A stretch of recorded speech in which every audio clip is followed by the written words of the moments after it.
2020년 8월 23일 주일 가정예배를 하나님께 드립니다. 하나님은 영이시니 예배하는 자가 영과 진리로 예배할지니라. 아멘. 사도신경으로 신앙고백 드립니다.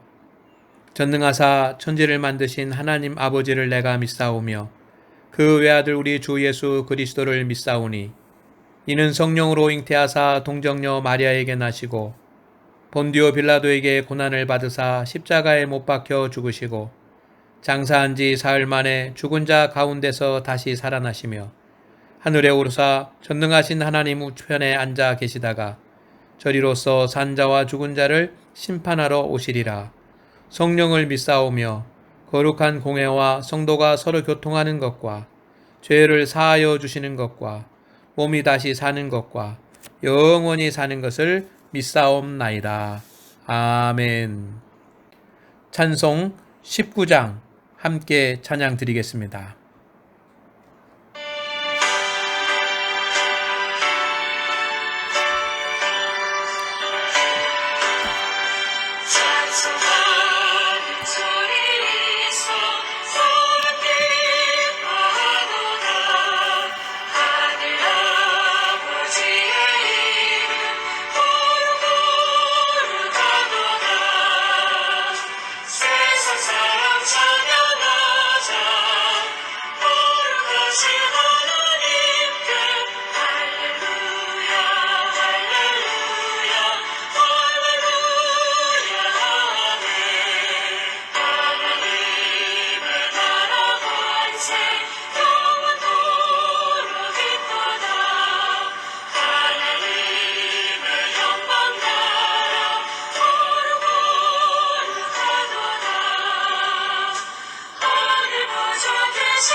오늘 주시는 하나님의 말씀은 빌립보서 4장 11절에서 13절까지의 말씀입니다.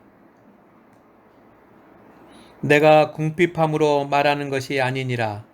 어떠한 형편에든지 나는 자족하기를 배웠노니 나는 비천에 처할 줄도 알고 풍부에 처할 줄도 알아.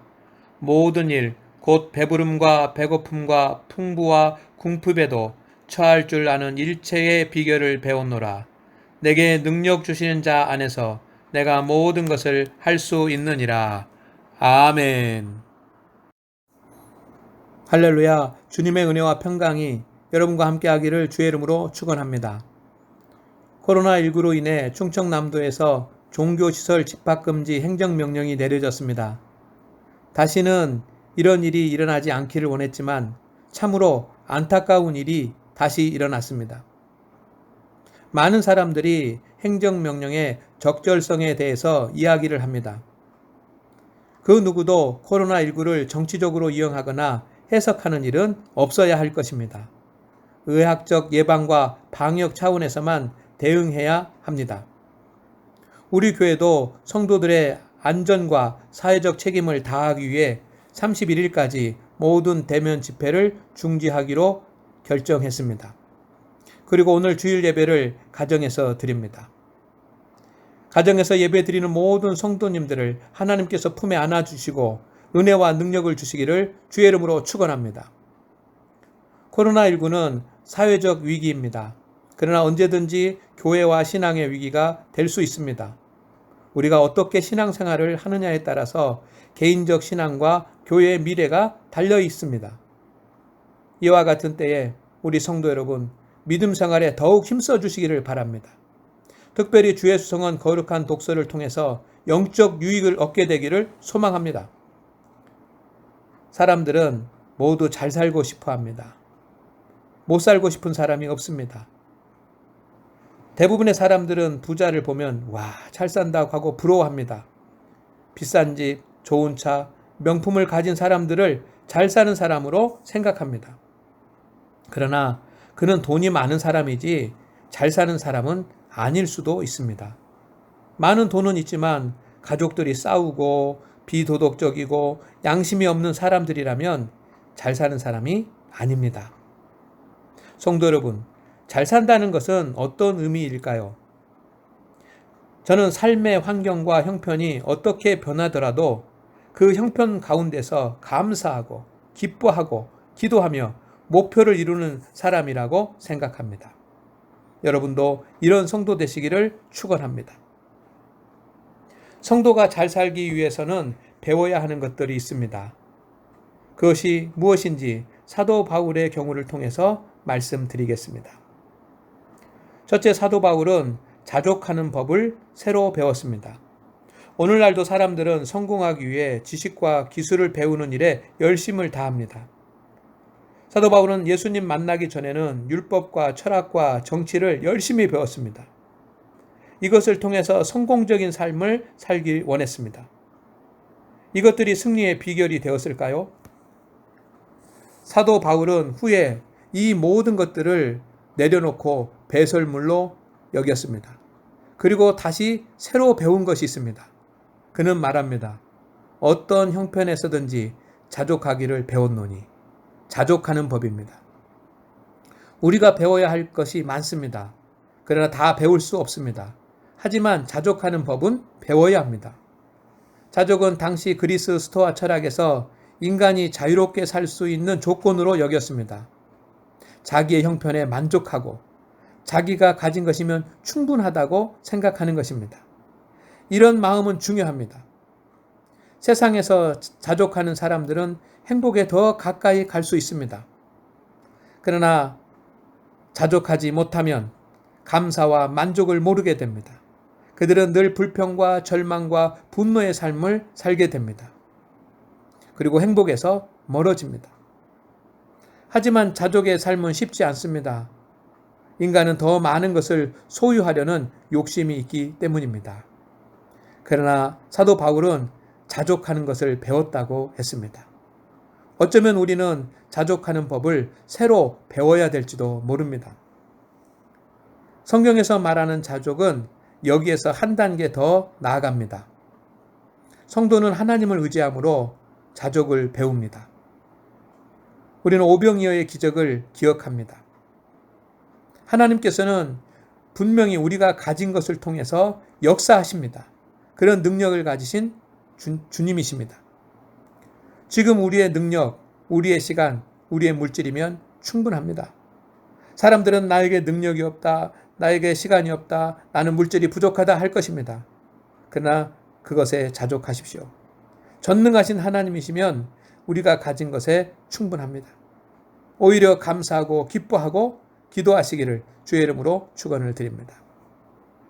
두 번째, 사도 바울은 어떤 형편에도 대처할 수 있는 비결을 새로 배웠습니다. 12절에 나는 비천에 처할 줄도 알고 풍부에 처할 줄도 알아. 모든 일, 곧 배부름과 배고픔과 풍부와 궁핍에도 처할 줄 아는 일체의 비결을 배웠노라. 형편이 가난하면 가난한 대로 살고 풍부하면 풍부한 대로 사는 법을 배웠습니다. 그 상황에서 자신이 하고자 하는 일을 잘 할 수 있는 법을 배웠습니다. 우리는 세상을 살아가면서 항상 같은 환경에 있지 않습니다. 건강할 때와 아플 때, 젊을 때와 늙을 때, 사랑받을 때와 미움받을 때, 잘 나갈 때와 실패할 때가 있습니다. 인생의 낮과 밤, 정상과 수렁, 오르막길과 내리막길, 시간이 많을 때와 시간이 부족할 때가 있습니다. 어떤 경우에든지 감사하고 기뻐하고 묵묵히 자신의 일을 할 수 있는 사람이 잘 사는 사람입니다. 환경이 좋을 때 잘하는 것은 누구나 할 수 있습니다. 형편이 나빠지면 불평하고 분노하고 아무 노력도 하지 않는 사람은 못 사는 사람입니다. 어려운 환경 가운데서도 자신의 일을 하는 사람이 잘 사는 사람입니다. 사도 바울은 이것을 배웠습니다. 특별히 오늘날 성도와 교회는 코로나19 위기가 없던 때에도 거룩해야 하고 코로나19 위기 중에도 세상의 빛과 소금이 되어야 합니다. 셋째, 사도 바울은 주님 주시는 능력으로 모든 일을 감당하는 법을 새로 배웠습니다. 오늘 우리에게 내가 모든 것을 할 수 있다 합니다. 바울은 환경이 좋은 것만은 아니었습니다. 주님 만나기 전에 비하면 주님 만난 후는 거지 수준이 되었습니다. 사역을 하면서 비천, 배고픔, 궁핍의 순간이 더 많았습니다. 도와주는 사람이 없어서 스스로 텐트를 만들어 자급하며 사역을 해야 했습니다. 그러나 그는 항상 감사하고 기뻐하고 기도하며 목표를 이루었습니다. 내게 능력 주시는 자 안에서 내가 모든 것을 할 수 있느니라. 성도 여러분, 능력을 주시는 주님 안에 거하십시오. 바울이 내가 모든 것을 할 수 있다고 말한 뜻은 무엇일까요? 나는 이 모든 어려움을 견뎌낼 수 있다.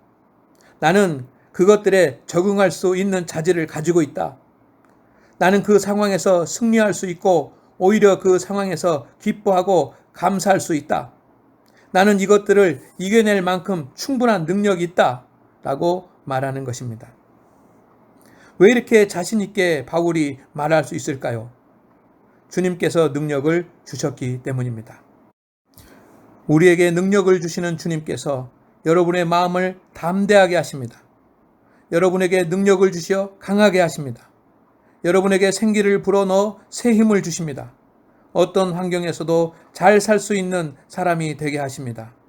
여러분은 주님 안에 있으면 됩니다. 성도 여러분, 능력을 주시는 주님을 의지하십시오. 그리고 조급해하지 말고 실망하지 말고 염려하지 말고 자족합시다. 감사하고 기뻐하십시다. 우리가 주님 안에 있으면 어떤 상황에서도 승리자가 될 것을 믿습니다. 기도합니다. 코로나19로 인해 종교시설에 집합금지 행정명령이 내려졌습니다. 주님, 참 안타깝습니다. 주님, 마음이 아픕니다. 주님, 속히 이 땅에 완전한 치유와 회복을 이루어 주옵소서. 어려운 때 교회가 세상의 빛과 소금의 사명을 감당할 수 있도록 목회자와 성도들이 깨어있게 하옵소서. 성도들의 믿음이 흔들리지 않게 하시고 더욱 말씀과 기도로 정진하게 하옵소서. 주의 수성은 거룩한 독서를 통해 더 큰 은혜와 기적을 보게 하옵소서. 주님, 이 나라를 긍휼히 여겨 주옵소서. 코로나19라는 큰 과제 앞에서 정치인들이 정쟁을 멈추고 한 뜻이 되게 하옵소서. 한 마음이 되어 질병은 해결하고 더 위대한 나라를 만들어가게 하옵소서. 국민들도 서로 방역 준수 사항을 잘 지키는 선한 이웃이 되게 하옵소서. 절망과 분노를 내려놓고 사랑과 섬김으로 하나가 되게 하여 주옵소서. 오늘 가정에서 예물을 준비하고 예배를 드리는 성도들을 긍휼히 여겨 주옵소서. 믿음으로 드리는 예배를 받으시고 성도의 믿음을 의로 여겨 주옵소서. 그리고 의인에게 주시는 하나님의 복을 주옵소서. 주님, 성도들이 코로나로부터 안전하게 하옵소서. 몸에 약함이 있는 노년의 성도들은 더욱 지켜 주옵소서. 요양원에 계신 성도님들을 보호하여 주옵소서. 성도들의 자녀들과 후손들도 강건케 하옵소서. 주님, 성도들이 이번 일로 물질 문제 때문에 어려움 당하지 않게 하옵소서. 직장과 사업체가 든든히 유지되게 하옵소서. 고입과 대입과 취업을 준비하는 학생, 청년들이 그들의 진로에 문제가 생기지 않도록 순탄하게 하옵소서. 교회와 성도들이 더 거룩해지고 강해질 수 있는 기회가 되게 하옵소서. 우리 성도들의 신앙이 정금같이 단련되는 시간이 되게 하옵소서. 가정에서 예배드리고 기도할 때 하늘문을 여시고 은혜와 평강을 주시고 성도들의 일상에 간섭하여 주옵소서. 2주간 가정에서 주일 예배를 드리는 동안 주님의 교회와 예배와 성찬과 성도의 교제를 더욱 귀히 여기고 사모할 수 있는 마음을 주옵소서. 예수님의 이름으로 기도드립니다. 아멘. 찬송 310장 하나님의 은혜로 하나님께 드립니다. 교회 소식을 말씀드리겠습니다. 21일 금요일 오후 충청남도 내 종교시설 집합금지 행정명령이 내려졌습니다. 이로 인해서 21일 금요일 18시부터 31일 월요일 24시까지 교회, 성당, 사찰 등 모든 종교시설의 대면 집회와 모임이 금지되었습니다. 매우 안타까운 일입니다. 이에 우리 교회도 어려운 선택이지만 행정명령 기간 동안 새벽 기도와 주일 예배를 비대면으로 실시하기로 당해서 결정하였습니다. 주간 기도에는 모이지 않습니다. 이를 안내하오니 믿음으로 협력해 주시기 바랍니다. 주일 예배입니다. 주의 수성은 밴드 및 문자를 통해서 예배 자료를 보내드리겠습니다. 스마트폰 활용이 어려우신 분들을 위해 구역을 통해서 주보를 나누어 드리겠습니다. 안내해 드린 주일 가정 예배 드리는 방법을 잘 숙지하셔서 경건한 분위기에서 예배를 드려주시기 바랍니다. 새벽 기도입니다. 가정에서 정해진 시간에 기도하십시오. 문자와 밴드를 활용하여서 화요일부터 토요일까지 보내지는 말씀 묵상 자료를 활용해 주시기를 바랍니다. 교회 개방과 기도 시간 안내입니다. 화요일부터 토요일까지 오전 9시부터 오후 5시 중에는 언제든지 오셔서 자유스럽게 기도할 수 있습니다. 성도 여러분, 어려운 때 우리 모두 더 기도하고 흔들리지 말고 믿음을 굳게 지켜서 정금같이 빛나는 성도들이 되시기를 주의 이름으로 축원합니다. 기도드립니다. 지금은 우리 주 예수 그리스도의 은혜와 하나님의 사랑과 성령님의 감동 감화하심이 코로나19로 인하여 어려움 가운데 있는 우리나라와 그리고 가정에서 지금 예배 드리는 모든 성도들에게 지금부터 영원까지 함께 있을지어다. 아멘.